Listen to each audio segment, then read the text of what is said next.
The space station Nexus Prime floated quietly in the darkness between stars. Ships from many different worlds came here to trade and talk. It was supposed to be a safe place where no one could fight. Ambassador Choi Hye-jin walked through the long metal halls of the station. She was going to meet with alien leaders from the Galactic Council. These meetings happened every few months. Most of the time they were boring. Today felt different. Choi stopped at a big window and looked out at the stars. Earth was very far away from here. So were the 12 human colonies spread across space.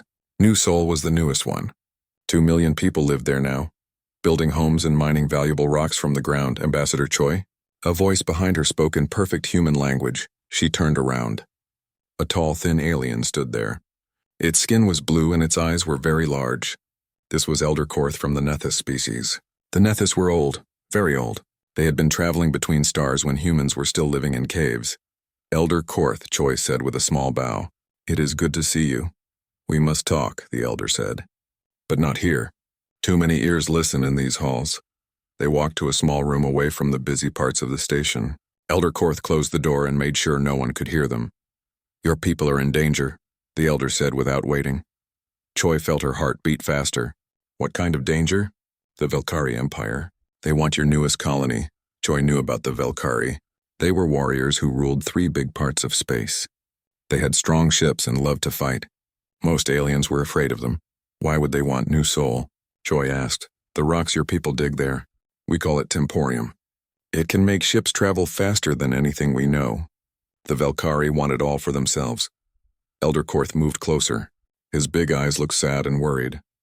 I have seen many wars, Ambassador. I have watched 12 different species rise up and then fall down. The Velkari are strong. Their ships can destroy planets. But if they attack your people... He stopped talking. What? Choi asked. Your species has something we call eternal pursuit. Once someone hurts you, you never stop hunting them. Never. Other species fight for land or gold or power. Humans fight until their enemy gives up completely or dies. Choi felt confused. That sounds like you think we are dangerous. You are dangerous.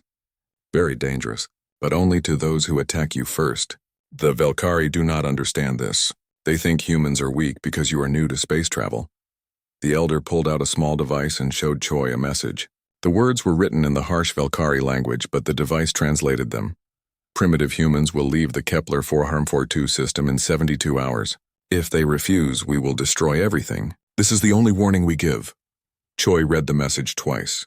Her hands started to shake, not from fear, but from anger. They sent this to you? She asked. No. They sent it to every leader in the Galactic Council. They want everyone to see how powerful they are. They want to scare other species into obeying them. Choi stood up fast. I have to warn New Sol. I have to call Earth. Elder Korth grabbed her arm gently. Wait, listen to me first. I am trying to help both your species and theirs. Both? If the Velkari attack New Sol, your people will go to war. But this will not be like wars between other species. This will be different. Humans do not stop fighting until they win everything. The Velkari will learn this too late. The elder walked to the window and looked out at the stars. I have seen what happens when someone makes humans very angry. During your colonial wars, rebels attacked a human research station. They killed 300 scientists who were working on medicine to help sick children. The rebels thought they would scare humans into leaving that star system. What happened? Choi asked, though she already knew the story. Your people hunted the rebels for 15 years. Every planet they hit on, every ship they used, every leader they followed. Humans found them all. The rebels begged for peace after 2 years. Humans said no. They kept hunting until every single rebel was caught or dead. Elder Korth turned back to Choi. The Velkari think they are stronger than those rebels. They are wrong. Strength does not matter when fighting humans. You never give up. You never forget. You never let anyone go. Choi felt a cold feeling in her stomach. She knew the elder was right. Humans did not fight like other species. When someone hurt them, they became completely focused on getting revenge. What should I do? She asked. Go back to your ship. Send messages to your leaders. Tell them to prepare for war. Not a small war or a quick war. A war that will not end until the Velkari surrender completely.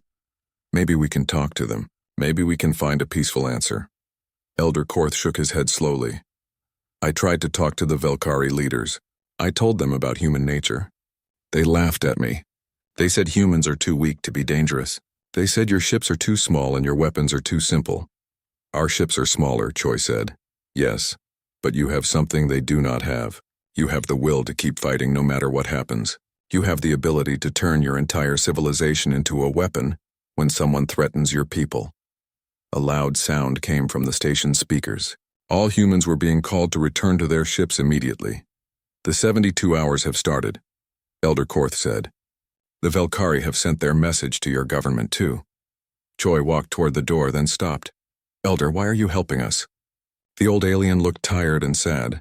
Because I do not want to watch another species destroy itself by making humans angry. The Velkari are proud warriors. They have ruled space for thousands of years. But pride makes you blind to danger. They cannot see what they are about to wake up. Choi left the room and ran toward her ship. She had to send messages to Earth and to New Sol. She had to warn everyone about what was coming.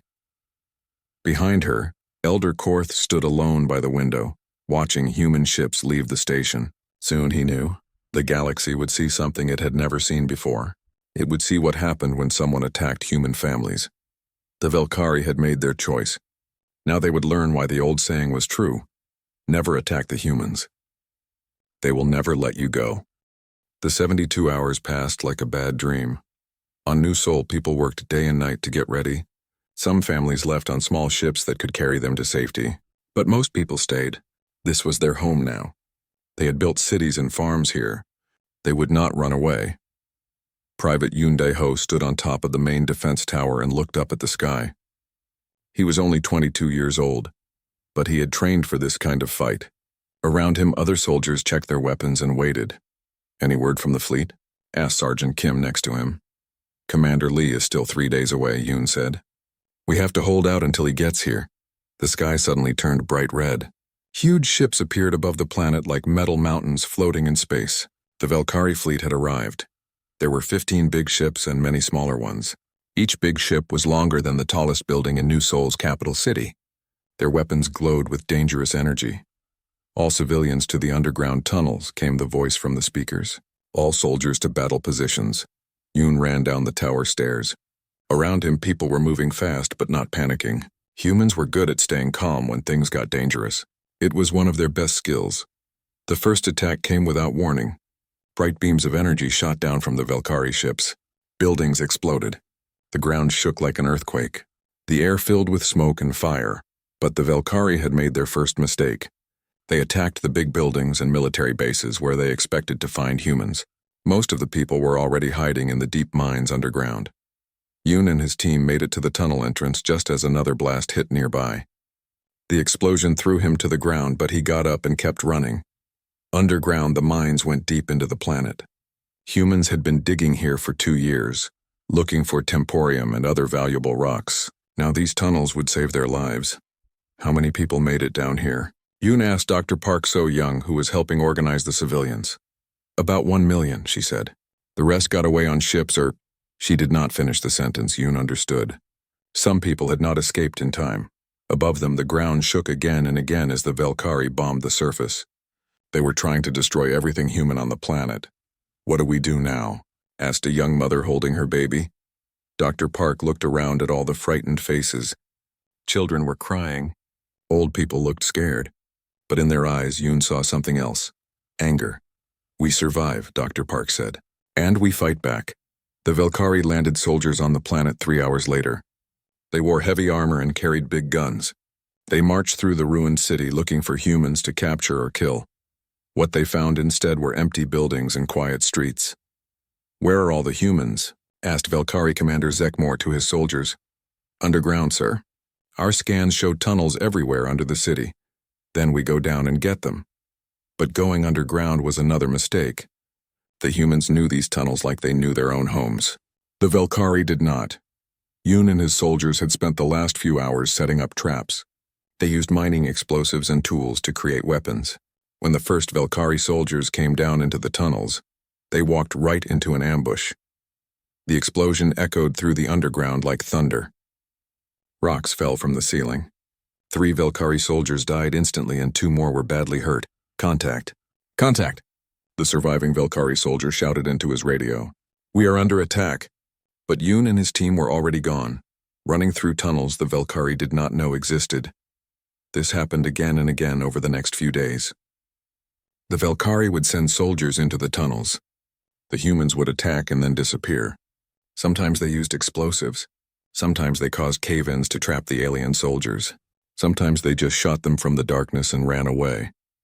The Velkari had better weapons and armor, but they could not fight an enemy they could not find. Commander Zekmor was getting angry and frustrated. His ships controlled the sky and his soldiers controlled the surface, but the humans were still fighting. They were like ghosts in the tunnels. "Sir, we have taken the planet," reported his second-in-command. "The human military has been destroyed." "Then why are my soldiers still dying down there?" Zekmor shouted. "The remaining humans are just civilians and a few soldiers. They will give up soon." But the humans did not give up. They kept fighting. Far away in space, Commander Lee Tae-min received the emergency message from New Seoul. His face went hard as stone as he read the report. The Velkari had attacked human civilians without warning. "Change course," he ordered his ship's pilot. "Best speed to New Seoul." "Sir, that will take us 3 days," said Captain Kim Do-hyun. "Should we call for help from the other fleets?" "Call everyone," Lee said. "Every human ship in this part of space. Tell them what happened." "What should I say, sir?" Lee looked out at the stars. His voice was quiet, but everyone on the bridge could hear him clearly. "Tell them the Velkari Empire has declared war on humanity by attacking our civilians. Tell them we are going to respond with everything we have." The message went out to every human ship, base, and colony. Within hours, the response was clear. Every available human vessel was heading toward Velkari space. This was not just about saving New Seoul anymore. This was about showing the galaxy what happened when someone attacked human families. Back on New Seoul, the fighting continued in the tunnels. The humans had lost hundreds of people, but they had killed or wounded more than 1,000 Velkari soldiers. More importantly, they had shown that humans would not give up, even when facing impossible odds. Dr. Park organized the civilians into work groups.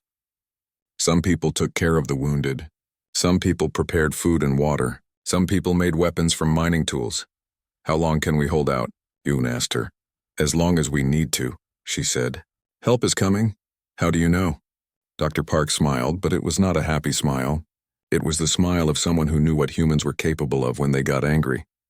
"Because I know our people. The Velkari think they have won because they destroyed our buildings and killed some of our soldiers. They do not understand that they have just made 2 billion humans very, very angry." Above them, the Velkari celebrated their victory. They sent messages to the Galactic Council, bragging about how easily they had defeated the humans. They had no idea that they had just started a war that would destroy their entire empire. 6 months had passed since the attack on New Seoul.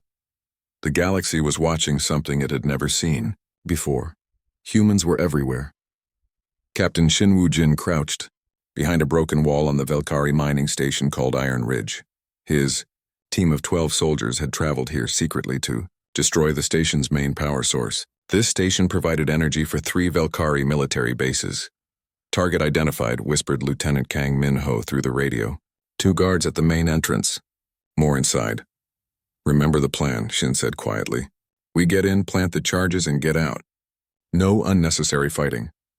But as they moved toward the station, Shin thought about New Seoul. He thought about the children who had died in the bombing. He thought about the families torn apart by Velkari weapons. The Velkari guards never saw them coming. Shin's team moved like shadows through the station. They had studied Velkari technology for months, learning how their systems worked. Now they used that knowledge against them. The charges were set in 12 different places. When they exploded, the entire station would be destroyed. But more importantly, the explosions would send a message. Humans never forget. Humans never give up. "Charges set," reported engineer Bae Ji-woo. "We have 10 minutes to get clear."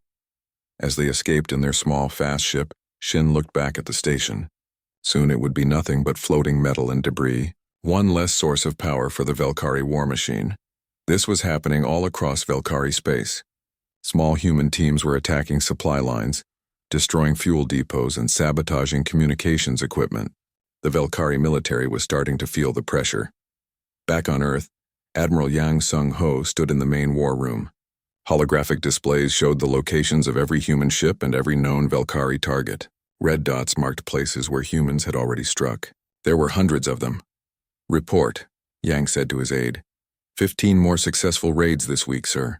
We have destroyed 6 supply stations, 2 fuel refineries, and 1 communications array. Our losses were minimal, and the main fleet, still building, sir. Every human colony is contributing ships and crews. We should have our full attack force ready in another month. Yang nodded. The plan was working. While small teams harassed Velkari forces everywhere, the main human fleet was preparing for something much bigger. Dr. Nam Yu-jin walked into the room carrying a data pad. She was the lead scientist working on new weapons designed specifically to fight the Velkari. Admiral, we have made a breakthrough, she said excitedly. We have found a way to penetrate Velkari shields using modified plasma rounds. How modified? We studied the wreckage from New Sol. Velkari shields work by deflecting energy attacks, but they are weaker against physical projectiles that carry energy inside them. We have created bullets that explode after they pass through the shield. Yang smiled. This was exactly what they needed. On the other side of the galaxy, Overlord Vextar sat in his command chamber on the Velkari homeworld. Reports were coming in from all over his empire, and none of them were good. Humans attacked the Zephyr Nebula fuel depot, reported his aide. Complete destruction. No survivors. And the mining operation at Kepler 186? Sabotaged, my lord. The humans somehow got inside and destroyed all the equipment. Vextar slammed his fist on the table. How are these primitive creatures doing this? They have smaller ships and weaker weapons. Sir, our intelligence suggests they are using hit-and-run tactics. They strike quickly and disappear before our forces can respond. Then we hunt them down, send more ships to guard our facilities. We have tried, my lord. But there are too many targets and not enough ships. The humans seem to know exactly where to hit us to cause the most damage. This was true. Lieutenant Kang's intelligence network had been busy for 6 months, mapping every important Velkari facility in known space. Humans were natural at gathering information and using it strategically, but the real surprise was how quickly human society had changed. On every human world, factories that once made civilian goods were now making weapons and ships. Children as young as 15 were volunteering for military service. Elderly people who had retired were returning to work in defense plants. The Velkari had attacked human civilians. Now every human civilian was part of the war effort. Commander Lee Taemin finally arrived at New Sol with a fleet of 200 ships. But the battle was already over. The Velkari forces on the planet had been slowly worn down by constant guerrilla attacks from the tunnels. When Lee's ships appeared in orbit, the remaining Velkari commander asked for terms of surrender. No, Lee said simply when the message came through. Sir? Asked his communications officer. Tell them no. They attacked our civilians without warning. They do not get to surrender when they start losing. The final battle for New Sol lasted only 6 hours. The Velkari ships were destroyed or captured. The soldiers on the planet were either killed or taken prisoner. But this was just the beginning. Private Yoon Dae-ho, now promoted to sergeant, stood in the ruins of New Sol's main square. The city was badly damaged, but it was alive again. Humans were already rebuilding. What happens now? Asked one of his soldiers. Yoon looked up at the sky where Commander Lee's ships were patrolling. Now we take the fight to them, he said. Every Velkari world, every Velkari base, every Velkari ship. We make them pay for what they did here. The soldier looked confused. But we won. We got our planet back, Yoon shook his head. This was never about getting our planet back. This is about making sure no one ever attacks human civilians again. General Oh Seung-woo was already planning the next phase of the war. Operation Endless Night would target every major Velkari facility in 3 sectors simultaneously. The goal was not just to win battles, but to make it impossible for the Velkari to continue fighting. We are not just going to defeat them, Oh explained to his staff. We are going to dismantle their entire civilization piece by piece until they surrender completely. Sir, some of our allies are worried that we are being too aggressive, said one of his advisors. Our allies did not have their children bombed by Velkari ships. Oh replied coldly. The Velkari wanted a war. Now they have one. But it will end on our terms, not theirs. Across the galaxy, other alien species were beginning to understand what Elder Korth had tried to warn them about. Humans did not fight wars the same way other species did. Most civilizations fought until they achieved their goals or until the cost became too high. Then they made peace treaties and went back to their normal lives. Humans were different. Once someone attacked their families, humans would fight until their enemy was completely destroyed or completely surrendered. There was no middle ground. The Velkari were learning this lesson, but it was already too late. They had awakened something they could not control. The hunt had begun, and humans never stopped hunting until they caught their prey. 2 years had passed since the attack on New Sol. The war had spread across half the galaxy. General Oh Seung-woo stood before a huge star map in the Earth Defense Command Center. Red markers showed Velkari positions. Blue markers showed human forces. Green markers showed worlds that had been liberated from Velkari rule. There were a lot of green markers. Status report, Oh said to Commander Lim Hyo-rin, who had just returned from a raid deep in Velkari territory. The Altair shipyards are destroyed, sir, she reported. We also hit 3 fuel depots and a communications relay. Velkari response time was slower than expected. How much slower? 47 minutes for their nearest patrol to arrive. 6 months ago, they would have been there in 15 minutes. Oh nodded. This was good news. The Velkari military was being stretched too thin. They had too many targets to protect and not enough ships to protect them all. What about civilian casualties? Oh asked. 0, sir. We followed protocol. All facilities were evacuated before we attacked. This was important to Oh. Humans were angry about what the Velkari had done to New Sol, but they would not become like their enemies. Human forces attacked military and industrial targets only. Velkari civilians were given warnings and time to escape. The Velkari are requesting another peace conference, said Oh's aide, walking up with a message pad. What are our terms? Oh asked, though he already knew the answer. Complete and unconditional surrender, reparations for New Sol, war crimes trials for their leadership. And their response? They refuse. They say their honor will not allow them to surrender to an inferior species. Oh almost laughed.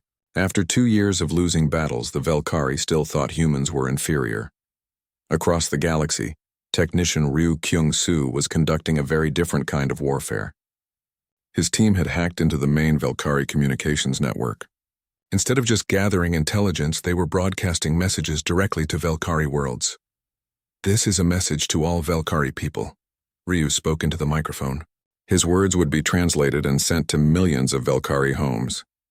Your leaders attacked human civilians without warning. Your leaders have refused every offer of peace.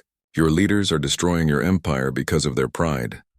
The message continued with footage from the war.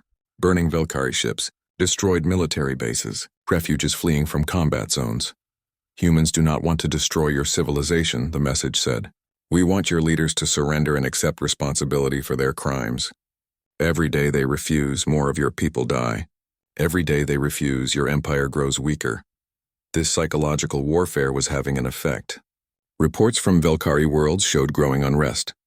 Some Velkari people were starting to question their leader's decision to attack humanity. But Overlord Vextar was not ready to give up. In his command center on the Velkari homeworld, he was planning a desperate counterattack. We will strike at the human homeworld, he told his war council. If we destroy Earth, the humans will lose their will to fight. My lord, said his military advisor carefully, our long-range scouts report heavy defenses around Earth. At least 300 human ships guard the system. Then we will bring 600 ships, Vextar snarled. We will gather every vessel we have left and crush their homeworld. It was exactly the kind of thinking that had gotten the Velkari into this situation. They still believed that bigger weapons and more ships could solve their problems.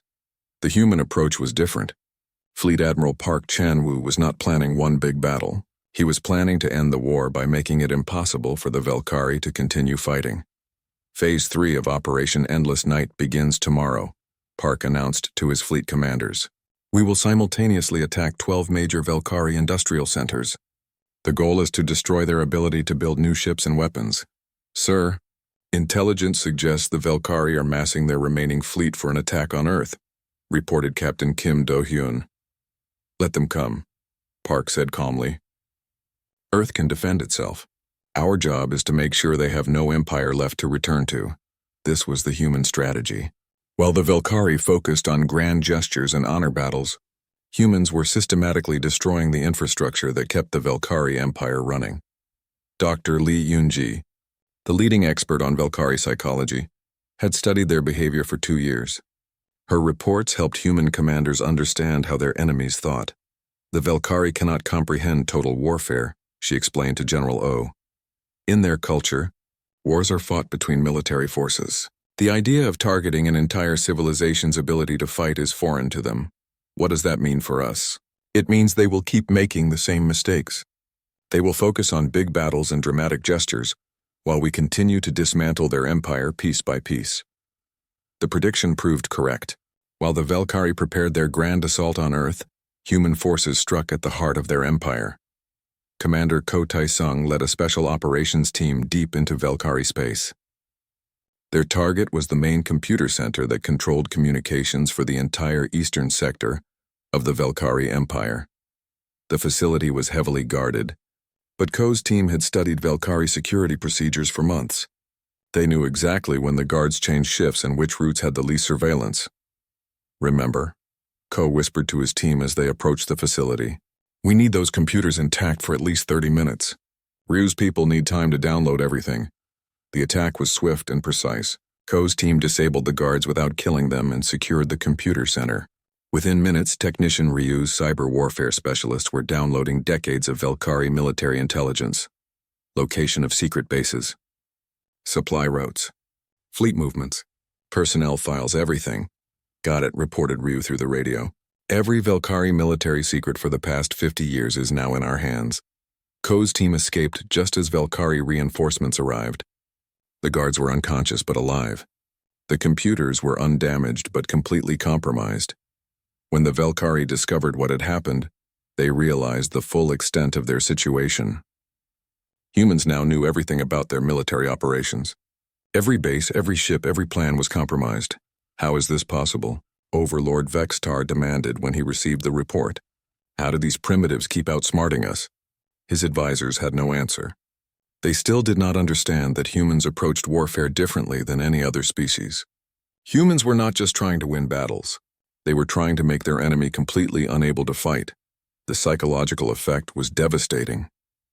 Velkari commanders began to suspect that humans knew their plans before they made them. Paranoia spread through the Velkari military. Some commanders stopped following orders, afraid that humans were listening to every communication. Other alien species in the galaxy were watching the war with growing amazement. The mighty Velkari Empire, which had dominated space for 1,000 years, was being systematically destroyed by a species that had only been traveling between stars for a few decades.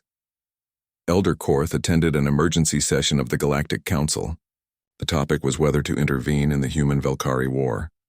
The humans have become too aggressive, argued the representative from the Zephyrian Federation.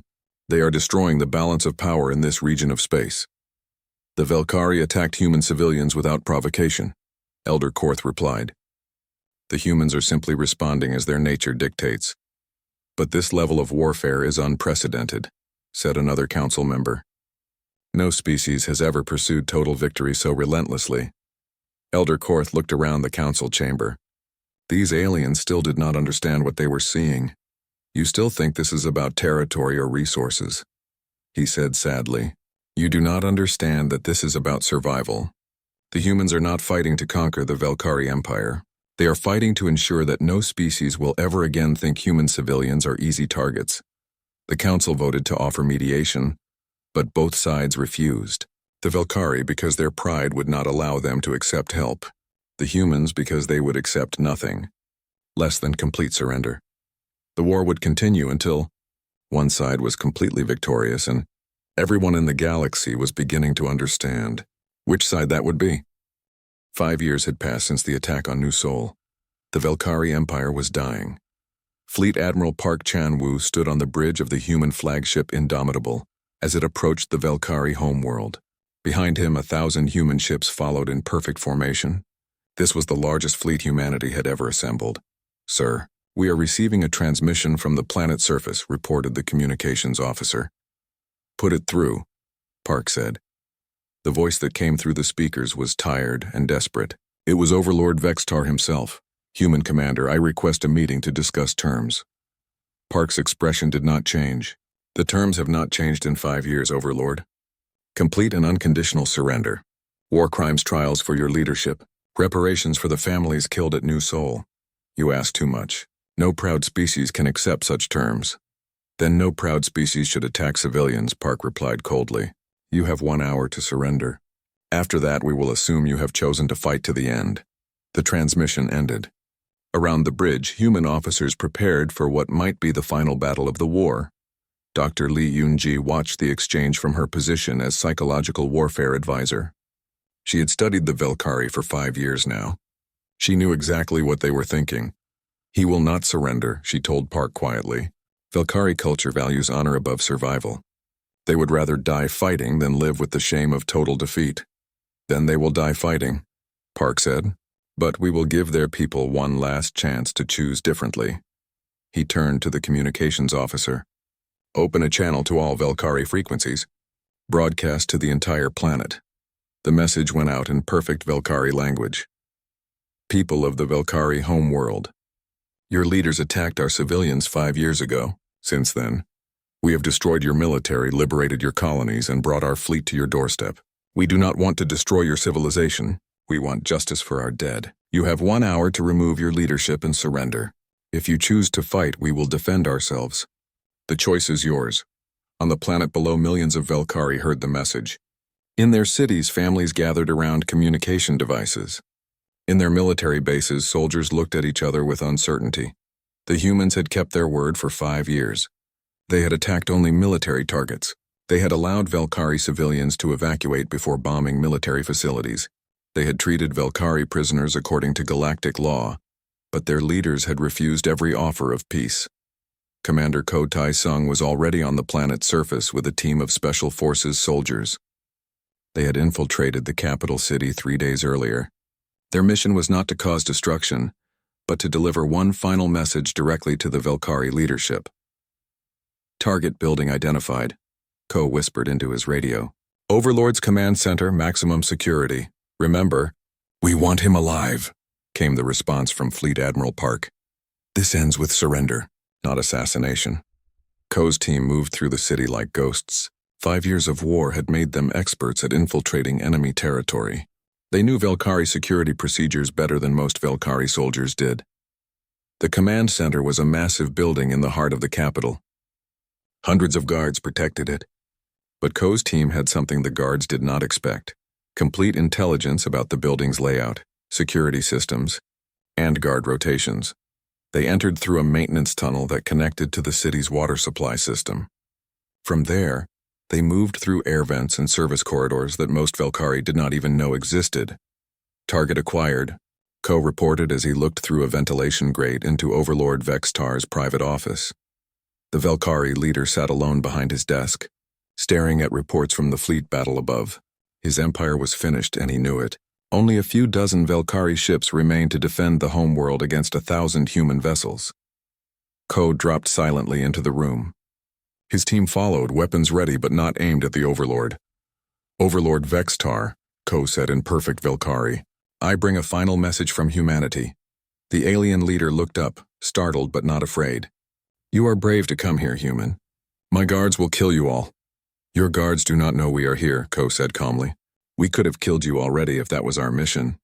Instead, we are here to offer you one last chance to save your people. Ko placed a small device on the desk. It projected a holographic image of the space battle above. Velkari ships were being destroyed one by the vastly superior human fleet. This is what pride has cost your species, Ko said. 5 years ago, you could have apologized for attacking our civilians and paid reasonable reparations. Your empire would still exist. Your people would still prosper. Instead, you chose war with a species that never stops fighting until total victory is achieved. Vextar stood up slowly. He was an old alien now, aged by 5 years of constant defeat. You humans are ruthless, he said. You have destroyed everything we built over 1,000 years. We are persistent, Ko corrected him. You attacked our families. We will never stop hunting you until you surrender completely, or until your species is extinct. The choice has always been yours. Through the room's windows, they could see explosions in the sky as the space battle continued. The last Velkari defenders were putting up fierce resistance, but they were outnumbered 20-1. What happens if I surrender now? Vextar asked. You and your war council will be tried for crimes against humanity. If found guilty, you will be imprisoned but not executed. Your people will be allowed to rebuild their civilization under human oversight. until they can be trusted to govern themselves peacefully. And if I refuse? Ko looked directly into the alien's eyes. Then we will keep fighting until every Velkari military asset is destroyed. Your species will survive, but your empire will not. The choice is simple. Surrender now and save what can be saved, or fight to the end and lose everything. Vextar walked to the window and watched his ships dying in space. Each explosion represented hundreds of Velkari lives lost. His pride had already cost his species more than any military defeat in their history. I need guarantees, he said finally. Proof that humans will honor the terms of surrender. Ko activated his communication device. Fleet Admiral Park, this is Commander Ko. The Overlord wishes to discuss surrender terms. Park's voice came through clearly. Overlord Vextar, humanity offers the same terms we have offered for 5 years. Complete surrender, war crimes, trials, and reparations. In exchange, your species will be allowed to survive and eventually rebuild. How do I know you will not simply execute us all once we surrender? Because, Park said patiently, humans do not fight wars for revenge. We fight them to ensure our security. Once you surrender completely, you will no longer be a threat. Once you are no longer a threat, we have no reason to harm you further. The space battle was ending. The last Velkari ships were either destroyed or disabled. The proud fleet that had attacked New Sol 5 years ago no longer existed. Vextar looked around his office one last time. The walls were covered with portraits of great Velkari commanders and conquerors, warriors who had expanded the empire across 3 sectors of space. Now he would be remembered as the leader who lost it all, but he would also be remembered as the leader who saved his species from extinction. I surrender, he said quietly into Ko's communication device. I surrender unconditionally on behalf of the Velkari Empire. The words echoed across the galaxy as news of the surrender spread. The mighty Velkari Empire, which had ruled space for 1,000 years, had been defeated by a species that had been traveling between stars for less than 50 years. Other alien civilizations watched and learned a simple lesson. Never attack human civilians. Because if you do, humans will never let you go.